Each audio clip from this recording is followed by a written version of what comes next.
Hi, this is Tim Grant, your 5-Minute QuickBooks professor.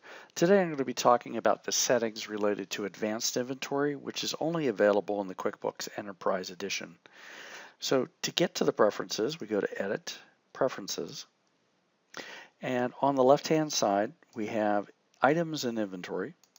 With that checked, there are two tabs, one for My Preferences, which is an individual choice, and there's only one option on this screen to default the components to the same site as the finished assembly, and we'll talk about that a little bit, but basically you're just moving all of the or setting all of the item components to be in the same location as the finished assembly when it is built. On the Company Preferences tab, the first part here are the standard inventory settings that are available in all of the editions. So I'm going to jump down here to the advanced inventory settings and show you how these settings are set up. There are 4 tabs across the top representing the 4 added functionalities.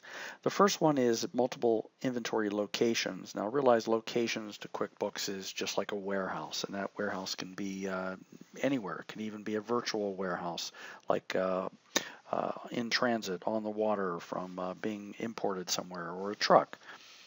So you check off the multiple inventory sites as enabled. When you do that, you have a choice of being warned about duplicate inventory transfer numbers, which kind of makes sense. You can also be warned per site if there's not enough inventory to sell.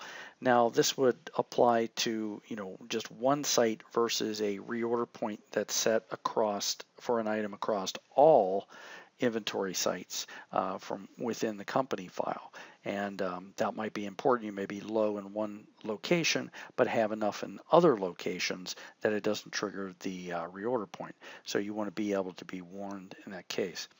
And then finally, there's also, you can track locations from within what QuickBooks calls those inventory sites down to the row, the shelf, a bin, a smaller location. And when you check that little button off, QuickBooks is going to notify you that it's putting everything in a bin it calls unassigned. It's sort of just a suspense location so that you can later transfer from there to the actual locations that you have within your warehouse.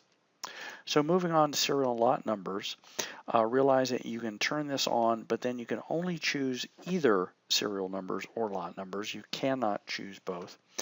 And then the wording past that will all reflect on whichever choice that you are selecting here. So you see the serial numbers or lot number wording changes. This section down here is a setting for determining whether you want the fields for these numbers to show up on different types of transactions. If you want them to show up on invoices and sales receipts, you would check this. Purchase transactions, same thing. For inventory adjustments and transfers, you almost always want to leave that on because you want those tracking numbers to appear in those documents. And build assemblies. That depends if you're using them and how you're going to be using them. And then this part at the bottom, which is a little bit I see as a kind of a weakness in QuickBooks.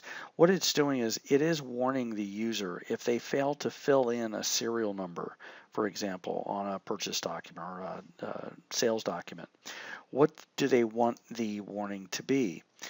You can either not warn you at all and leave it off, or it can warn you. Unfortunately, it doesn't have an option to prevent the user from going ahead and completing the transaction without the number, and that is something that we wish it would have, but unfortunately that control is not there. You can put these to whether the number is a duplicate, and of course if the number doesn't exist, you can have it warn you or not warn you. Another function is the FIFO offering, which is first in, first out costing versus the average costing that QuickBooks normally does. Now, I would suggest that you speak with your accountant before you turn this on because it is not easy to go back to average costing. And there are ramifications to your financial statements if you use this. But that is really the as simple as it gets, and then it adds a report to the QuickBooks file so that you can track your costs based on FIFO costing. And then finally, we have barcoding. You can enable your barcoding here, And by doing that, you can open a barcode wizard. This is to be able to pull in any pre-existing serial numbers that you're using in other fields. If you don't use that, then you just say I'm not tracking the barcodes.